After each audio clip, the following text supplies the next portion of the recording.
Break ಆದ್ಮೇಲೆ ಮತ್ತೊಮ್ಮೆ ಸ್ವಾಗತ. 18 ವರ್ಷಗಳ ನಂತರ ರಾಯಲ್ ಚಾಲೆಂಜರ್ಸ್ ಬೆಂಗಳೂರು ಕಪ್ ಗೆದ್ದಿತ್ತು. ಆದರೆ ಕಪ್ಪು ಗೆದ್ದಿದ್ದು ಕೆಲವೇ ಕ್ಷಣ, 24 ತಾಸು ಖುಷಿಯಲ್ಲಿ ಇರೋದಕ್ಕೆ ಸಾಧ್ಯ ಆಗಲಿಲ್ಲ. ಇದೀಗ ಆರ್ಸಿಬಿಗೆ ಸಂಕಷ್ಟದ ಮೇಲೆ ಸಂಕಷ್ಟ ಬಂದಿದೆ. ಕಪ್ ಗೆದ್ದ ಖುಷಿಯಲ್ಲಿದ್ದ ಆರ್ಸಿಬಿ ಆಡಳಿತ ಮಂಡಳಿಗೆ ಸಂಕಷ್ಟ ಎದುರಾಗಿರೋದು.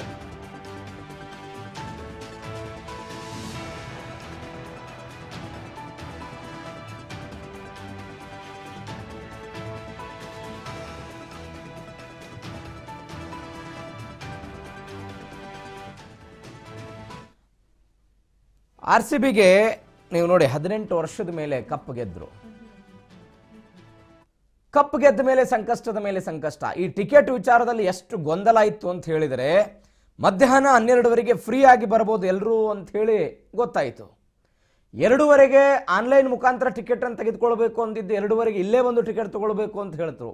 ಲಕ್ಷ ಜನ ಸ್ಟೇಡಿಯಂ ಸುತ್ತಮುತ್ತ ಬಂದರು. ಪರಿಣಾಮ ಕಾಲ್ ತುಳಿತಾಯಿತು. ಹೆಚ್ಚಿನ ಡೀಟೇಲ್ಸ್ ಕೊಡ್ತಾರೆ ನಮ್ಮ ಪ್ರತಿನಿಧಿ ಬಸವರಾಜ್ ಹೂಗಾರ, ಫೋನ್ ಸಂಪರ್ಕದಲ್ಲಿದ್ದಾರೆ. ಬಸವರಾಜ್, ಕಪ್ ಗೆದ್ದ ಖುಷಿ 24 ತಾಸು ಇರಲಿಲ್ಲ, ಸಂಕಷ್ಟದ ಮೇಲೆ ಸಂಕಷ್ಟ, ಟಿಕೆಟ್ ವಿಚಾರದಲ್ಲಿ ಗೊಂದಲಗಳಾಯ್ತಂತೆ.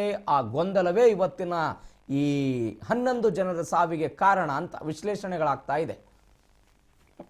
ಪ್ರವೀಣ, ಏನು ಚಿನ್ನಸ್ವಾಮಿ ಸ್ಟೇಡಿಯಂನಲ್ಲಿ ಆಗಿರ್ತಕ್ಕಂತ ದುರಂತ ಏನಿದೆ, ಆ ದೊಡ್ಡ ಮಟ್ಟಿಗೆ ರಾಜ್ಯಾದ್ಯಂತ ಅಷ್ಟೇ ಅಲ್ಲ ದೇಶಾದ್ಯಂತ ಕೂಡ ಚರ್ಚೆ ಆಗ್ತಾ ಇದೆ. ಒಂದ್ ಕಡೆ 11 ಜನರ ಸಾವು ಏನಿದೆ, ಒಂದ್ ಕಡೆ ಕಪ್ ಗೆದ್ದ ಸಂಭ್ರಮ, ಇನ್ನೊಂದು ಕಡೆ 11 ಜೀವಗಳನ್ನ ಬಲಿ ಪಡೆದಿರ್ತಕ್ಕಂಥ ಈ ಸಂಭ್ರಮ ಬೇಕಾ ಅನ್ನುವಂತಹ ಒಂದಿಷ್ಟು ಚರ್ಚೆಗಳು ಕೂಡ ಶುರುವಾಗಿದ್ವು. ಆ ಒಂದು ಬೆನ್ನಲ್ಲೇ ರಾಜ್ಯ ಸರ್ಕಾರದ ವಿರುದ್ಧ ಕೂಡ ಸಾಕಷ್ಟು ಆಕ್ರೋಶ ಕೂಡ ಜನಸಾಮಾನ್ಯರು ಕೂಡ ವ್ಯಕ್ತಪಡಿಸ್ತಾ ಇದ್ರು. ಈ ಒಂದು ಬೆನ್ನಲ್ಲೇ ಇದೀಗ ರಾಜ್ಯ ಸರ್ಕಾರ ಇಲ್ಲಿ ಆಗಿರ್ತಕ್ಕಂಥ ಲೋಪದೋಷಗಳೇನು ಅನ್ನುವಂಥದ್ದನ್ನ ಒಂದಿಷ್ಟು ಪತ್ತೆ ಹಚ್ಚುವಂತ ಕೆಲಸವನ್ನ ಕೂಡ ಮಾಡ್ಲಿಕ್ಕೆ ಮುಂದಾಗಿರ್ತಕ್ಕಂಥ, ಅದರ ಭಾಗವಾಗಿ ನಿನ್ನೆ ಕೆಲವೊಂದಿಷ್ಟು ನಿರ್ಧಾರಗಳನ್ನ ಕೈಗೊಂಡಿರ್ತಕ್ಕಂಥದ್ದು.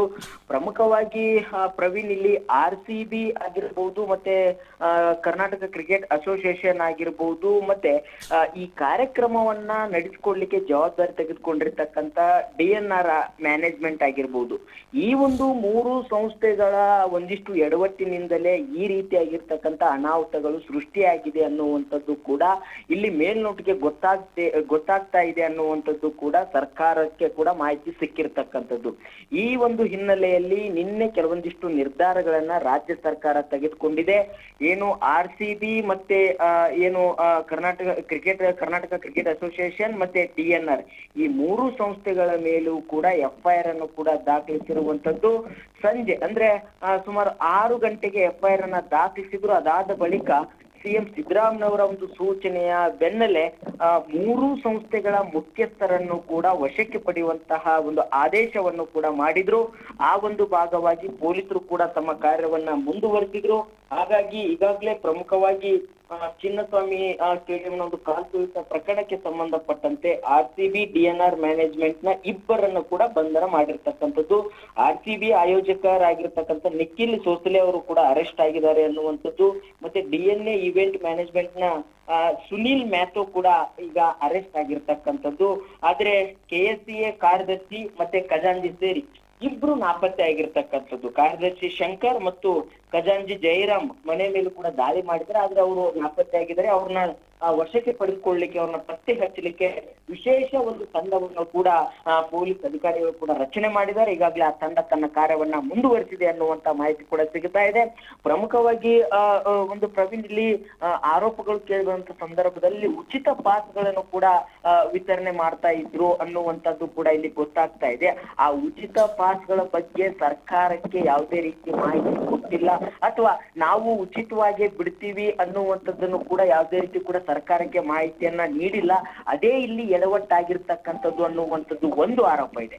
ಇನ್ನೊಂದು ಪ್ರಮುಖವಾಗಿ ಪ್ರವೀಣ್, ಇಲ್ಲಿ RCB ತಂಡ ಯಾವಾಗ ತನ್ನ ಗೆಲುವನ್ನ ಸಾಧಿಸುತ್ತೋ, ಯಾವಾಗ ಕಪ್ಪನ್ನ ಪಡೆದುಕೊಳ್ಳುತ್ತೋ, ಆ ಒಂದು ಒಂದ್ 2-3 ನಿಮಿಷಗಳಲ್ಲಿ ಒಂದು ಟ್ವೀಟ್ ಮಾಡ್ತಾರೆ RCBಯ ಒಂದು ಟ್ವಿಟರ್ ಒಂದು ಇನ್ಸ್ಟಾಗ್ರಾಮ್ ಖಾತೆಯಿಂದ, ಮತ್ತೆ ಅವ್ರ ಸಾಮಾಜಿಕ ಜಾಲತಾಣದಲ್ಲಿ ಶೋ ವಿಧಾನಸೌಧದಿಂದ ನಾವು ಚಿನ್ನಸ್ವಾಮಿ ಸ್ಟೇಡಿಯಂ ವರೆಗೂ ಕೂಡ ತೆರೆದ ವಾಹನದಲ್ಲೇ ಬರ್ತೇವೆ, ಕಮ್ಮಿಂಗ್ ಸೂನ್ ಅನ್ನುವಂತಹ ಈ ರೀತಿಯಾಗಿರ್ತಕ್ಕಂಥ ಕೆಲವೊಂದಿಷ್ಟು ಸಾಮಾಜಿಕ ಮಾಧ್ಯಮಗಳು, ಸಾಮಾಜಿಕ ಜಾಲತಾಣಗಳಲ್ಲಿ ಕೂಡ ಮಾಹಿತಿಯನ್ನ ಹರಿಬಿಡ್ತಾರೆ. ಆ ಒಂದು ಮಾಹಿತಿಯ ಆಧಾರದ ಅಡಿಯಲ್ಲೇ ಈ ರೀತಿಯಾಗಿರ್ತಕ್ಕಂಥ ಅವಾಂತರ ಸೃಷ್ಟಿಯಾಗಿದೆ. ಯಾಕಂದ್ರೆ ಸರ್ಕಾರಕ್ಕೆ ಅನುಮತಿ ತೆಗೆದುಕೊಳ್ಬೇಕಾಗಿತ್ತು, ಇಲ್ಲಿ ಸಿದ್ಧತೆ ಮಾಡ್ಕೊಳ್ಬೇಕಾಗಿತ್ತು, ಸರ್ಕಾರದಿಂದ ಯಾವುದೇ ರೀತಿ ಅನುಮತಿ ತೆಗೆದುಕೊಂಡಿಲ್ಲ. ಆದ್ರೂ ಸಹಿತ ಅವರೇ ಸ್ವಯಂ ಪ್ರೇರಿತವಾಗಿ ಯಾವ ರೀತಿಯಾಗಿ ಮಾಹಿತಿಯನ್ನ ಕೊಟ್ರು ಅನ್ನುವಂಥದ್ದು ಇಲ್ಲಿ ದೊಡ್ಡ ಮಟ್ಟಿಗೆ ಪ್ರಶ್ನೆ ಆಗ್ತಾ ಇದೆ. ಇನ್ನೊಂದು ಕಡೆ ಈಗ DNR ಮ್ಯಾನೇಜ್ಮೆಂಟ್ ಅಲ್ಲಿ ಕೂಡ ಎಡವಟ್ಟುಗಳಾಗಿದ್ದಾವೆ ಅನ್ನುವಂಥದ್ದು ಕೂಡ ಗೊತ್ತಾಗ್ತಾ ಇದೆ. ಇನ್ನೊಂದು ಕಡೆ ಈ ಏನು ಕರ್ನಾಟಕ ಕ್ರಿಕೆಟ್ ಅಸೋಸಿಯೇಷನ್ ಇದೆ, ಅಲ್ಲಿ ಕೂಡ ಕೆಲವಷ್ಟು ಎಡವಟ್ಟುಗಳಾಗಿದ್ದಾವೆ ಅನ್ನುವಂಥದ್ದು, ಮತ್ತೆ RCB ತಂಡದ ಎಡವಟ್ಟುಗಳು. ಹಾಗಾಗಿ ಈ ಮೂರೂ ಒಂದು ಸಂಸ್ಥೆಗಳ ಮೇಲೆಯೂ ಕೂಡ ಈಗ FIR ದಾಖಲಾಗಿದೆ. ಆ ಸಂಸ್ಥೆಯ ಮುಖ್ಯಸ್ಥರನ್ನು ಕೂಡ ಬಂಧನ ಮಾಡುವಂತ ಕಾರ್ಯ ನಡೀತಾ ಇದೆ. ಪ್ರವೀಣ್.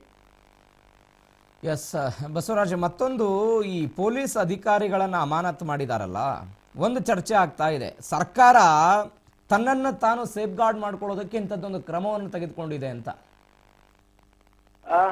ಪ್ರವೀಣ್, ಖಂಡಿತವಾಗ್ಲೂ ಕೂಡ ಈ ಒಂದು ದುರ್ಘಟನೆ ನಡೆದಂತ ಸಂದರ್ಭದಲ್ಲಿ ಇದು ಅಧಿಕಾರಿಗಳ ಒಂದಿಷ್ಟು ಎಡವಟ್ಟು ಅಂತಾನೂ ಕೂಡ ಒಂದಿಷ್ಟು ಚರ್ಚೆ ಆಗ್ತಾ ಇದೆ. ಆದ್ರೆ ಆ ಅಧಿಕಾರಿಗಳಿಗೆ ತರಾತುರಿಯಲ್ಲಿ ಕಾರ್ಯಕ್ರಮವನ್ನು ಆಯೋಜನೆ ಮಾಡ್ಲಿಕ್ಕೆ ಸೂಚನೆ ಕೊಟ್ಟಂತವ್ರು ಯಾರು ಅನ್ನುವಂತ ಪ್ರಶ್ನೆ ಸಾಮಾನ್ಯವಾಗಿ ಕಾಡ್ತಾ ಇದೆ. ಅದಕ್ಕೆ ಒಂದಿಷ್ಟು ಚರ್ಚೆಗಳು ಶುರುವಾಗಿದ್ದಾವೆ. ಒಂದಿಷ್ಟು ಅಧಿಕಾರಿಗಳು ಬೇಡ ಅಂದ್ರು, ಆದ್ರೂ ಸಹಿತ ಅದು ಒತ್ತಡದ ಮೇಲೆ ಕಾರ್ಯಕ್ರಮವನ್ನು ರೂಪಿಸಿದ್ರು ಅನ್ನುವಂತ ಆರೋಪಗಳಿದಾವೆ.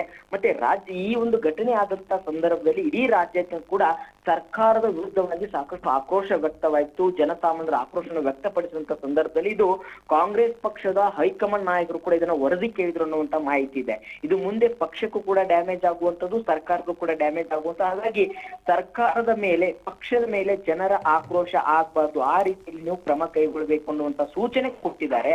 ಅದರ ಬೆನ್ನಲ್ಲೇ ತಮ್ಮ ಒಂದು ಬೀಸೋ ದೊಣ್ಣೆಯಿಂದ ತಪ್ಪಿಸಿಕೊಳ್ಳಿಕ್ಕೆ ಈ ರೀತಿಯಾಗಿರ್ತಕ್ಕಂಥ ಅಧಿಕಾರಿಗಳ ಮೇಲೆ ಒಂದು ಅಸ್ತ್ರವನ್ನ ಪ್ರಯೋಗ ಮಾಡಿದ್ದಾರೆ ರಾಜ್ಯ ಸರ್ಕಾರ ಅನ್ನುವಂಥದ್ದು ಕೂಡ ಇಲ್ಲಿ ಒಂದಿಷ್ಟು ಚರ್ಚೆಗಳು ಮತ್ತೆ ವಿಪಕ್ಷಗಳು ಕೂಡ ಆರೋಪ ಮಾಡ್ತಾ ಇದ್ದಾವೆ. ಯಾಕಂತಂದ್ರೆ ಇಲ್ಲಿ ಅಧಿಕಾರಿಗಳಿಗೆ ಸೂಚನೆ ಕೊಡುವಂತವರು ಸರ್ಕಾರದ ಮಟ್ಟದಲ್ಲಿರ್ತಕ್ಕಂಥ ಒಂದು ನಾಯಕರು. ಸೊ ಅವರೇ CM ಸಿದ್ದರಾಮಯ್ಯ ಆಗಿರ್ಬೋದು, DCM DK ಶಿವಕುಮಾರ್ ಆಗಿರ್ಬೋದು, ಗೃಹ ಸಚಿವರಾಗಿರ್ತಾರೆ ಪರಮೇಶ್ವರ್ ಆಗಿರ್ಬೋದು, ಇವರು ಕೆಲವೊಂದಿಷ್ಟು ಇವರಿಗೂ ಕೂಡ ಲೆಕ್ಕಾಚಾರಗಳಿದಾವೆ, ಅನುಭವಿ ರಾಜಕಾರಣಿಗಳಿದ್ದಾರೆ.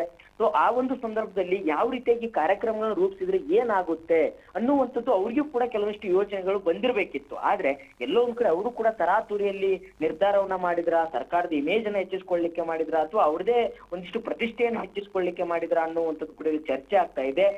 ಫೈನಲಿ ಅಧಿಕಾರಿ